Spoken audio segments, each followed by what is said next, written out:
One, two, three, in the place to be.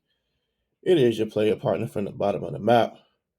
It's your dog Israel once again checking in. Make sure that you tap in with us. Hit that like button, subscribe, share, and always jump in the comments. We'll be sure to jump in the comments with you. Um, had to do a quick one real quick. A quick one real quick. This is for the something of a rant. All right, I don't want to call it a rant, but Miami fans are kind of they're kind of pissed me off, and this is because Miami fans are so delusional. It's crazy, and let me tell you what kind of put me in this mood.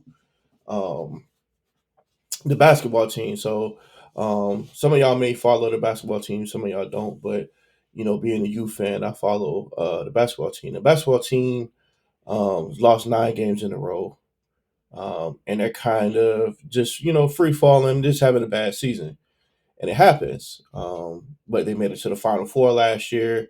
They made a great run. They've actually had a few years in a row of some good tournament runs.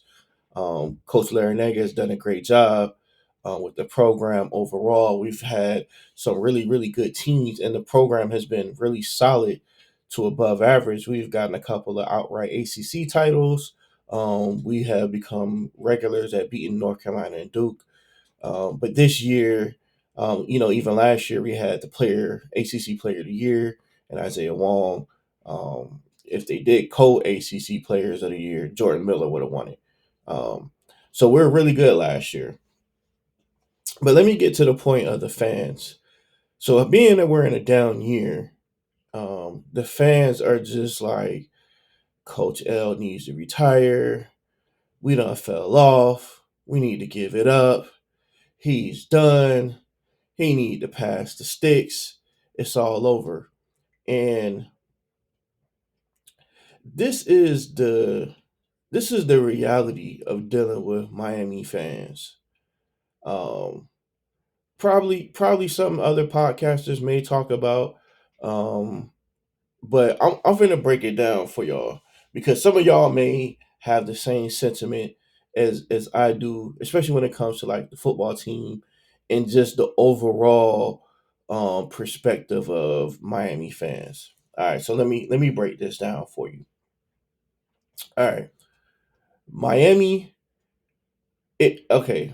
One, let me give props to all the fans of the U that are not from Miami. They're not from Florida. We got some people that's from Louisiana. We got some people that's from Tennessee. We got people from Maryland. We got people everywhere that are big fans of the U. Um, for instance, let me give you, some. Maryland doesn't have a big time football program, and a lot of people from Maryland are like de facto Hurricane fans because of the talent that we've given to the Ravens and to the Commanders, which were formerly the Redskins. All right, Sean Taylor, Clinton Portis, Santana Moss, DJ Williams, and you got to think of Ed Reed and Ray Lewis. These are all mainstays and great players for their organizations that all came from the U. So a lot of fans here, um, they hear the U, even though they're not from Miami. They love, you know, they love Miami football, right? And a lot of people in the country, from the country, around the country, they love Miami because they were the first kind of outright anti-system school, right? Back in the late 80s, early 90s, you had your traditional kind of your traditional college football programs, Oklahoma, Michigan, Notre Dame, Texas. Here comes Miami, you know, and These dudes got goals in their mouth. They got dreads coming out their helmets. They wearing bandanas, camouflage. When they score a touchdown, they dancing in the end zone. They showing out, right? And a lot of fans love that because they weren't the fans that wanted to be a part of the old NCAA system. Just old, the old guard of Ohio State and those teams. So you got Miami coming in swagged out. Swag. This is in the '80s. Swagged out, coming with just big chains on. You know what I'm saying? They had the boom boxes. Luke was on the sidelines.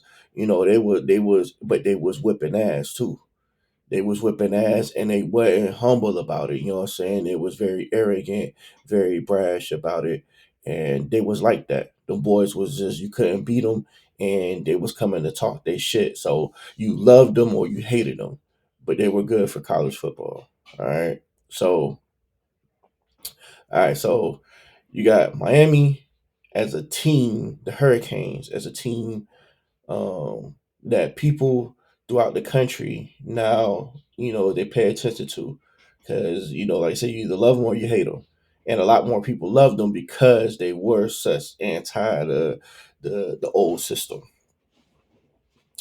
For people that's not from Miami, that's not from what we call the crib, when we say the crib, we talking about Dade County, Miami Dade County. All right. Miami has the worst sports fans on the planet. Worst.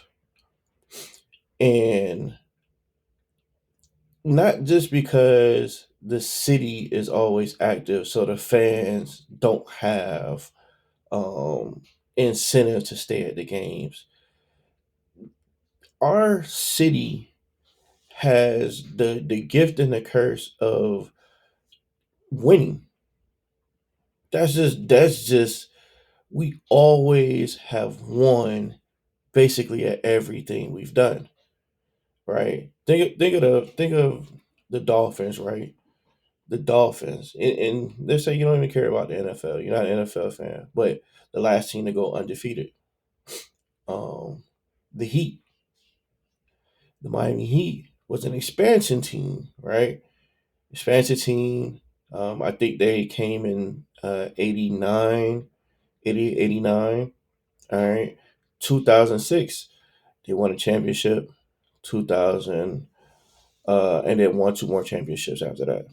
All right. So you got three championships from an expansion team that you didn't have to wait 50, 60, 70 years of mediocrity, um, of perpetual losing to win a championship, right? You got teams in the NBA that have never won a championship. Uh, the Clippers have never won a championship. Um, the New Jersey Nets have never won a championship. Atlanta Hawks have never won a championship. Um, you can give you know, New Orleans, Charlotte, they're an expansion team too, but they've never won a championship. The Utah Jazz, they may have won an ABA championship, but no NBA championships. And then some teams, it's been, like the Knicks, they ain't won since the early '70s. You know what I'm saying? You got teams that have not won. Uh, Minnesota, or if they did win, they were a part of another city. You know what I'm saying? Like maybe Sacramento Kings were formerly this team in a different association and they won, but never have won a championship. We got three of them, and three like not fluke. I'm talking about emphatic championships. All right, so that's the basketball team, professional. Look at the Marlins. The Marlins, an expansion team. I think they came around the same years, early '90s, late '80s, early '90s. They have two World Series titles, right? Two of them. They beat the Yankees, the mighty Yankees, to get one of them, right? Not. They didn't have to go through 60, 70 years of mediocrity or getting close and never winning it or having just one magical run that came up short in less than 30 years, 40 years of being a franchise to have two titles. All right, so you got the Florida Panthers. The Panthers, I don't think they've won a Stanley Cup, but I think they've been a couple of times. And the soccer team, I know they just got an expansion team. I'm pretty sure they're gonna win soon. Then you look at the Canes football. They were about to shut the program down before Howard Schellenberger took over. This wasn't teams that in the 50s and the 60s and the 70s had been, basically just mainstays in college football. Alabama, uh, like I say, your Texas A&Ms, your Penn States, your Notre Dames. Miami used to get beat by FAMU. This is a program that they were about to shut down football. Howard Schellenberger took over, and you go from Schellenberger to Jimmy Johnson to Dennis Erickson to Butch, and in a span of, let's say, from 19 in a span of 25 years, we have five championships. Um, so in a span of 25 years, we've won as many titles as some schools have won their entire, their entire existence.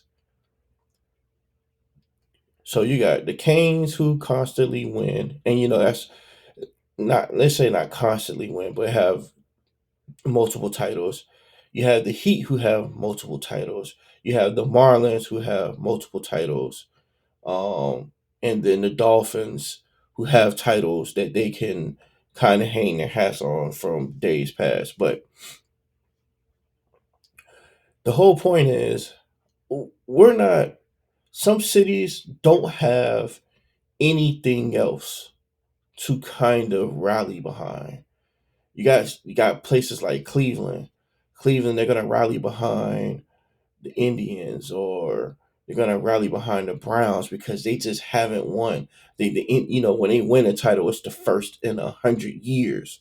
They've been waiting 4 generations to see a title. 4 generations to see a title. The Browns, they ain't won a title since what, Jim Brown, the AFL. That's what I'm saying. Like, you haven't seen it in the modern era. So by the time they get around to winning, it's so embedded in like their life that they hold on to it. You know what I'm saying? They cherish it, they value it because they don't experience it often. We experience it so like often, we just don't even really care about it. We don't, like, people in Miami don't care. We care. We look, when you winning, we there. The fans are all in it. We there. We rah, we pumping it up. You know what I'm saying? The bandwagon is full. As soon as we not winning, listen, we off the bandwagon. Off. Quick. We don't keep hoping in this team or this coach, so we don't hang our hats on any. We're just like, man, get the coach out of here. You know what? Dan Marino. Listen, I'm not a Dolphins fan. They were, when the Dolphins weren't, they was like, get Dan Marino out of here. This is one of the greatest quarterbacks ever. Get him out of here. You know what I'm saying? Like, as soon as you don't win in Miami, because there's so many other things to be distracted with, the fans are just delusional. They think you're always supposed to win, and there's no process to winning, right? The process, like, the reason why we're so upset with the football program is because they haven't done what's in the best interest in the process of winning. So right now, they just get a coach and they're just like, oh, we're supposed to win. They don't get the correct coach. They don't go through the process. They just like, all right, we had Mark Richt a couple years, it didn't work. Bah, all right. We had before Rick, we had Al Golden. All right, in a couple years. These are none of the best moves for the program, right? But as the fans look like, well, we're just supposed to win. And as soon as we see something that looks like it's going to win, we don't care about any other thing associated with how we're going to get to the winning phase. We should just win, right? We got Cam Ward now. We finna win an ACC title, and you know what I'm saying? We're gonna be in the college football playoffs. No, man. And that's because our fans are raggedy. I'ma say it as somebody from the crib. Our fans ain't real fans. We not real fans. We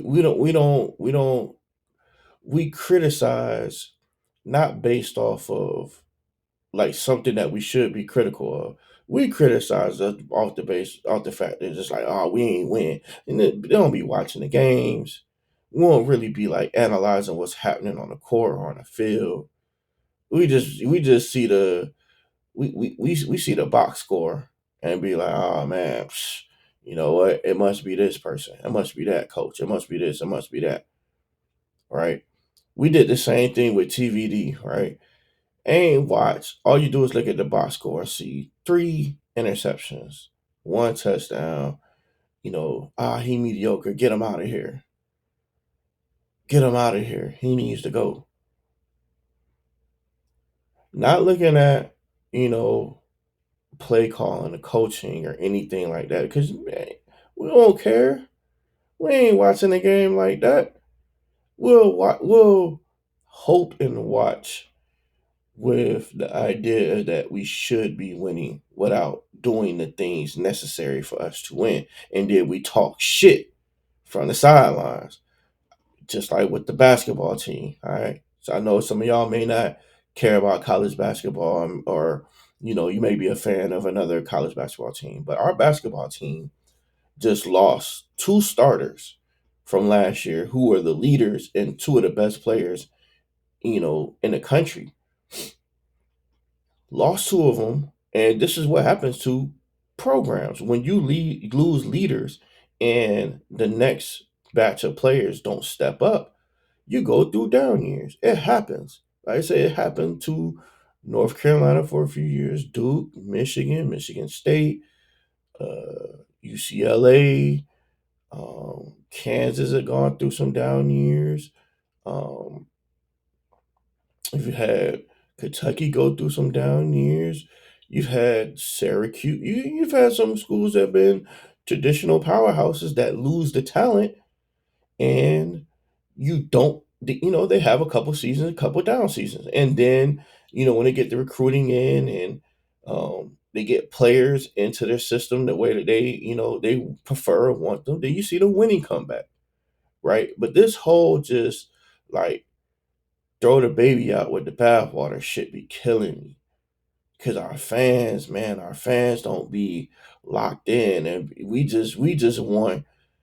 we want the victory without the process. Because at the end of the day, people just gonna be like, all right, well, I got something else at the crib that I could be distracted with. If the team not winning, I'll go do some other thing. Versus in some cities, you know what I'm saying, like big college football towns like Gainesville, right? There ain't nothing else in Gainesville but the University of Florida.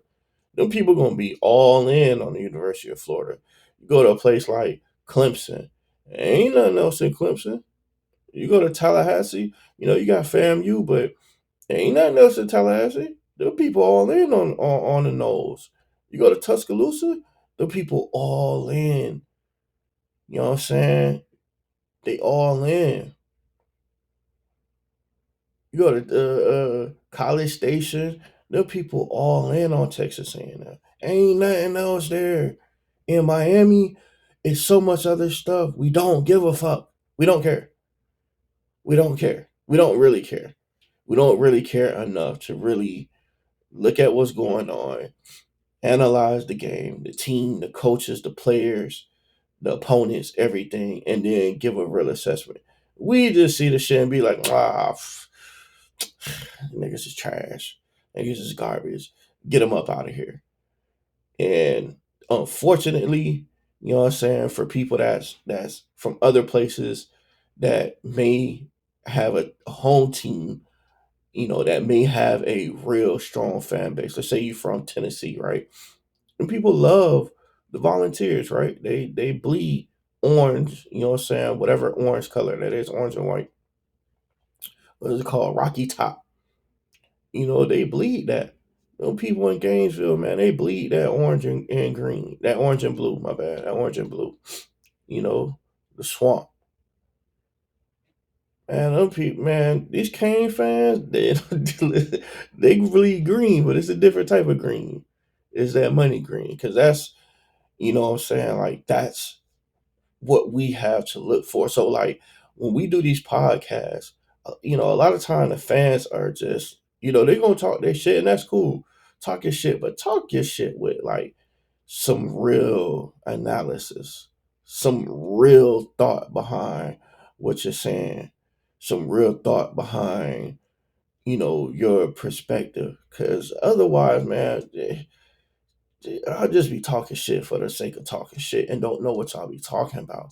And like when you have fan bases like this, it be tough because when teams like the basketball team are going through tough times, you just got all these casuals who just jump in every discussion possible and just be like, say that, fire the coach.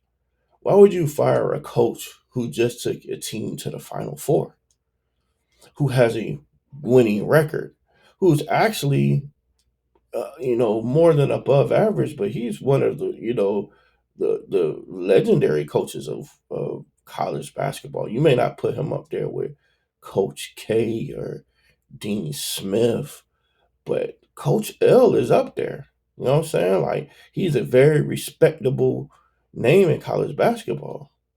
Um, but we got these fair weather fans because we're so used to winning, and when we're not winning, we could get distracted by other things because it's easy to get distracted by other things in Miami.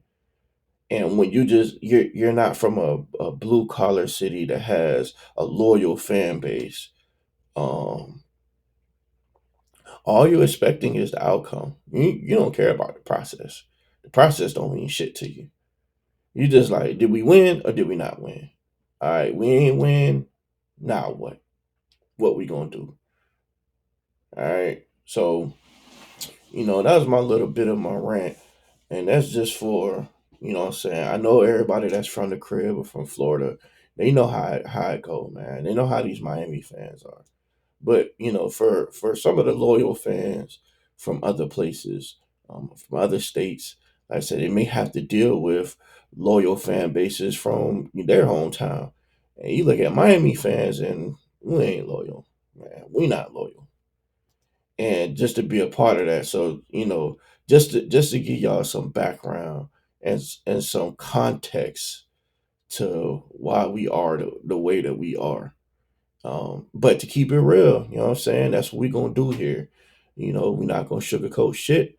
Um, and we're not gonna tell you no lies. Listen, I've been a part of it. I've seen it. Our fans is, delusional. And I think just because of the fact that we haven't had on a whole, on a grand scale, our city has won so much. And it ain't like they're winning every single year, but compared to other places that may have been through, 60, 70 years of just no wins, we done won basically at every level in every sport. Even the baseball team, the Canes baseball team, they're pretty good consistently. You know what I'm saying? Like we don't have the track team. We're not always number one, but when you're just always good or competitive, you just have these unreal expectations, and you know what I'm saying. Like we just gotta understand, like as fans, what's real and what's not, and we gotta stop with the bullshit, man. We definitely gotta stop with the bullshit. But anyways, you know what I'm saying. Leave your comments. Let me know how y'all feel about Miami fans. Yourself as a fan, and if you're tired of seeing the bullshit too, because I know I'm tired of seeing it. Um, no, we're not going to win a national title because we got Cam Ward. You know what I'm saying? He makes two, three good throws, and no, he's not going to be the best quarterback we've had all time. All right, he's not going to lead us to the promised land. All right, it's just so much other shit that goes into it that we just can't take whatever we see and flip it because we want the microwave success. We want the microwave success. And we don't want to hold accountable the people that we need to hold accountable because we just want the outcome. We don't give a fuck. We just want the outcome. We want the body without hitting the gym. You know what I'm saying? We want the BBL victories. We want the BBL championship. We don't want to diet and exercise and be consistent and uh you know what I'm saying, be disciplined. We want that BBL because it look good, and you know what? Fuck it, we'll take it. But anyways, you know what I'm saying? Like I said, go ahead like that. Hit that like button, subscribe, share, um, jump in the comments, and you know what I'm saying? Until next time, this should play a partner for the bottom of the map. And I'm gone.